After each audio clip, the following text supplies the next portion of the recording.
Hey guys, welcome to today's video on why saying no is a form of self-care. So if you have been feeling the energy drain through juggling your personal and professional commitments, your work, your relationships, and you can tell that managing your energy through saying no might be helpful, then you are going to love this video. And if you're new to my channel, hello, my name is Elika. I'm an energy optimization coach and a trusted advisor for purpose-driven leaders who want to manage their energy. Clients work with me because they know that energy is their most valuable currency. And with more of it, we can create a bigger impact in the world. So if you like the sound of that, then hit subscribe so that you can definitely be notified of all of the lifestyle hacks and insights that I share around managing our personal energy. So I have wrote so many things when I was like brainstorming around the things I want to share with you today. So it's just like, I realize how powerful this really is. So let's dive in. So I think one of the things that is a really good starting place for us to talk about is why it's actually difficult to say no. Now, I'm going to caveat that I am a total Aries babe. And if you don't know the energy of Aries women, it's very much in our fire sign, our full expression, our let me show you how energy. We're naturally very powerful and sit in that kind of leadership style because we're the first sign on the zodiac. And look, I'm not an astrologer, but I can tell I'm a typical Aries. And so when I think about this, I do also have to be honest that it's not my natural state to just say yes when it goes against myself. And yet there is a part of me that is very primal, that just wants to please and serve and help others. And that's where I fall short myself in this. So I think everyone can resonate, whether you're just in that people pleasing mode or whether it's just a primal instinct. Everyone can resonate, I think, with this sense of where we have to practice saying no. So what stops us? An obvious one for me is FOMO. That fear that if you say no to going to that party, to that event, to whatever it is, that you might miss out on something that's really important. And yet, you know that feeling inside where you're like, I just don't want to go. I just don't think that'll be right. And so it's like emotions. We can experience both those dynamics at the same time. Now, I touched on this, but people pleasing. We are all, as humans, hardwired to make sure that our tribe is happy for our survival reasons.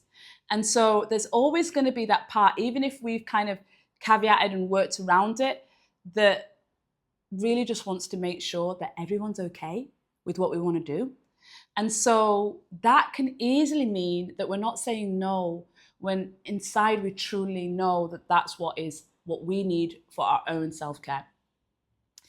And I would say that especially when I recall myself in a work environment, there was definitely at a professional level a need to agree and do things that were against my instinct that felt like what I needed to do to be successful, to climb the hierarchy, to make sure that I was promoted, to make sure that I was recognized as a good leader, to make sure that my colleagues liked me, that I was recognized for what I did.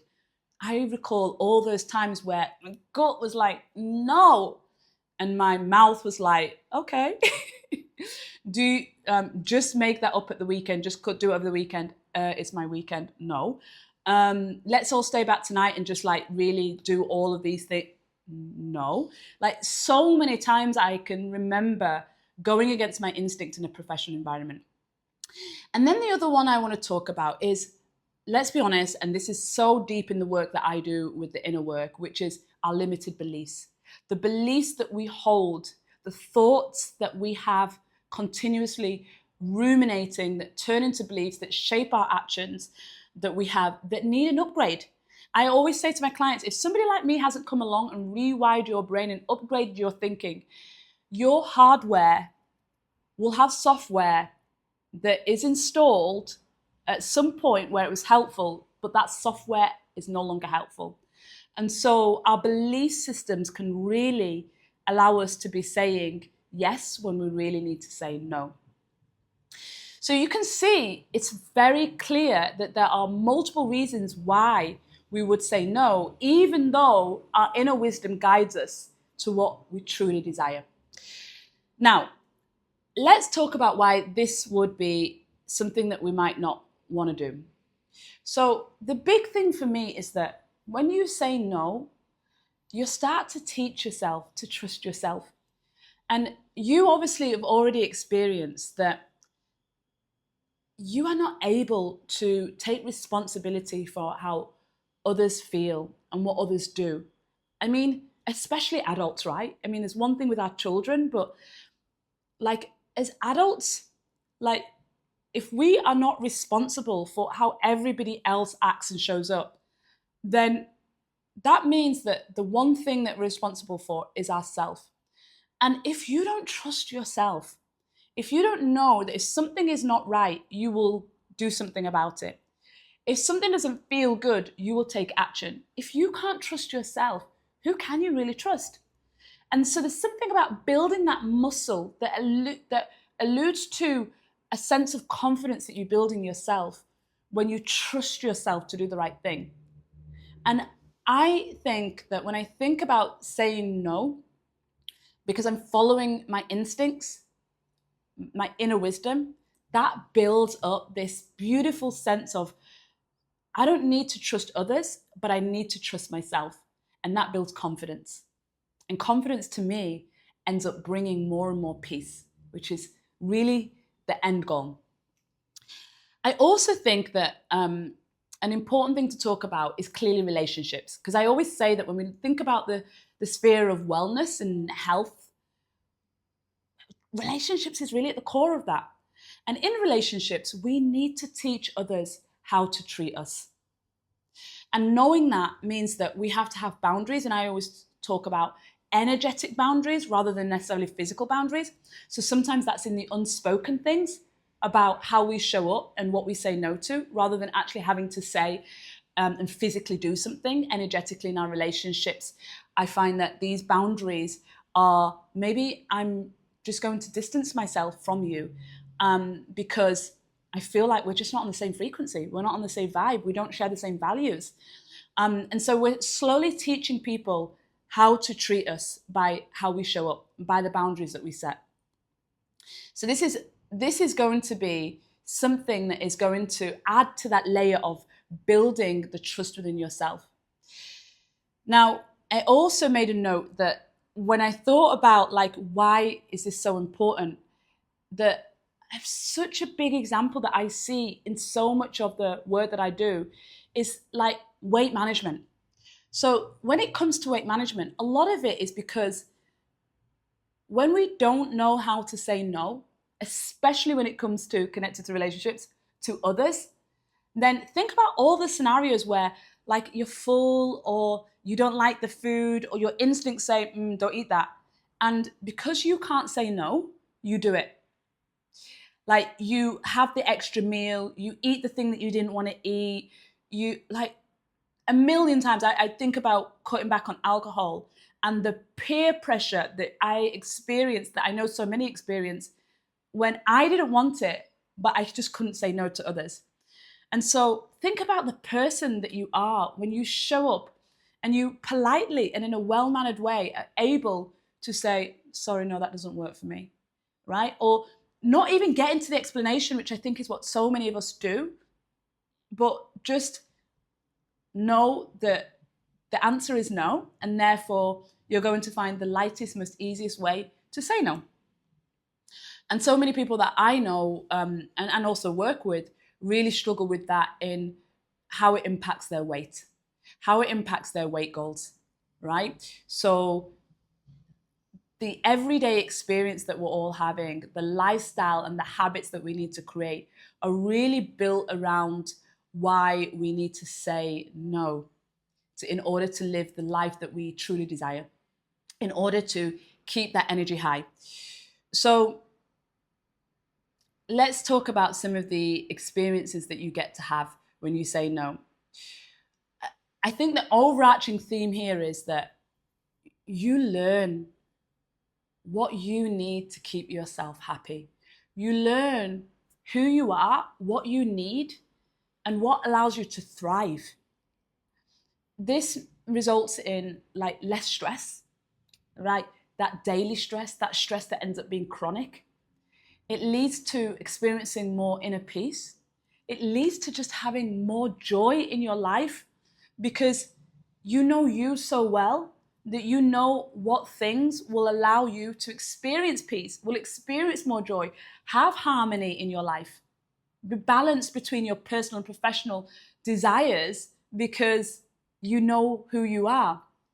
And you know, like why I so follow and really integrate my human design and that into others is because having that clear roadmap of your authentic self, like that's what really allows you to step into the highest expression of you, which is one that experiences things so much more easier, and is one that experiences so much more peace. And so like knowing who you are, which is a core part of human design, is like living life through the lens of clarity. And that feels so good. So let's talk about when we keep our energy high, which is a side effect, of course, of saying no, right? Is that self-care that means that instead of being drained of energy by going against what we really feel we need for us when we know ourselves, right? With that energy pours into us, which means that we're in overflow of our energy. Let's talk about from that place, like, how do we say no, right? Because you can imagine there are different ways in which we can communicate this, which allow us to come from ease and flow that feel more harmonious, right? Because I know that for a lot of us, when we start this journey, we become a bit like dogmatic about things, right? No, these are my boundaries. No, no, no. And you just don't want to even get into that. You just don't. Like that's just so like energy draining in itself, you know? But still, you know, we want to see no as a form of self-care. So there is a polite way to say no, where you can be like, oh no, that's so thoughtful. You know, sorry, I'm not able to do this on this occasion. You know, so that's very polite, and yet you still get to say no. I also like this, like, it's like a delay. It's like where you go, interesting, or thank you for sharing that with me, or oh, thanks for letting me know. Let me come back to you on that one.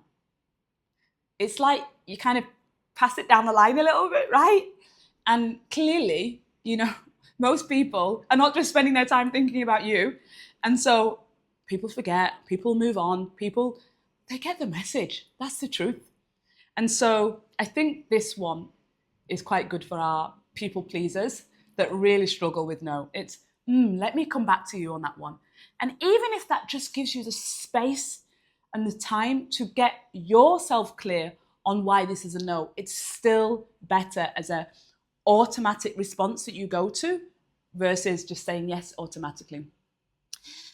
Then there's like the partial yes that you can go into where you're kind of like, that could work, but maybe if I give you Tuesdays and Fridays, because I'm not sure what I'm going to be doing on Wednesdays and Thursdays. So let me just give you Tuesdays and Fridays for now, and let's see how that goes, right? So it's like you give them a little bit of what they need, but it doesn't take you energy from that. So you can give it, but you don't give them everything. So let's say it's like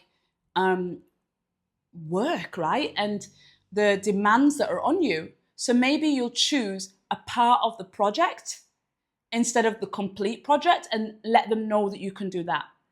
Let's say it's in your personal relationships where somebody is expecting you to do certain things for them or go to certain things with them, and there is something smaller that you can do, right? Like maybe you can go to the next event, but you can't commit to going to all events with them, right? Let's say it's a friend that is, I have this all the time, friends that are trying to put themselves out there and they need that Elika cheerleader with them. and I can't really commit to that. So it can be like that, you know, where you just give a little bit of what you can that's in overflow of your energy, but not all. And then another way of saying no that I absolutely love, because I just love, as someone that runs a concierge service, I love providing resources and support throughout my network when I've vetted people already, and I feel like that, you know, I'm such a connector of people. So when someone's done a really good job for me, or if I think someone needs something and I know exact person, I just love to share. So another way is referral. So you can say, actually, you know, I don't think I'm the right person for that. And I've just done this actually. I just did it with somebody that asked me to do a podcast, and the theme and the topic of it is around an area of nutrition that I am just not the person that, I'm an expert in nutrition, but I'm not the person that is here to talk about calories and macros and all the restrictiveness of nutrition. But if you ask me to talk about nutrition through the lens of eating for energy, if you ask me to talk about heritage eating and how we go back to our ancestral ways, I have so much joy about that. But this wasn't the angle that they needed me to talk about. And so I said, you know, actually, you know, I've been trying to figure out how I can tailor this for, you know, what you need. But I realized I know exactly what you need. And I believe that X, Y, and Z, and I gave them a referral of a nutritionist that I absolutely love what she does. And her just work is just different to what I want to do in terms of like really providing people an insight into all the areas of their life that take energy. So I gave that person as a recommendation. So you can refer out as a way of saying no. So you see, there are many ways that when you practice this, and you, if you're new to it, I think it's a really good starting place is making the decision that you get to say no, because that's a form of your self-care. Then understanding like how you're going to say no, and you can play with one or a couple of the things that I've given you examples of. And then allowing yourselves to feel how that feels inside when you honor yourself, and allowing therefore that energy to flow back into you, and notice how you get your energy, you reclaim your energy as a result of saying no. So I hope you enjoyed this video as much as I enjoyed sharing this with you. And if you did, I appreciate if you give it a like, and I would love to hear your comments. So just leave those in the comments below of anything that came up for you, any insights that you got from watching the video. I would love to hear, so just share that in the comments below. And I always love to just share with you that if you want to kind of be more integrated into this world of lifestyle habits that's required physically, mentally, emotionally, and spiritually, for us to be able to create an impact in the world by keeping our energy in overflow, I love sharing these in my newsletter. So make sure that you will see the link in the description box below, because that's where I can really just share with you how I live my life through this lens of auditing my life through energy leaks and really integrating habits that help me. And that, you know, I share that with me and some of the work that I'm doing with clients around that. So I just know you'll love that as like a weekly, or however you want to read it, recalibration of your energy. So you take care, and I'll see you on the next one.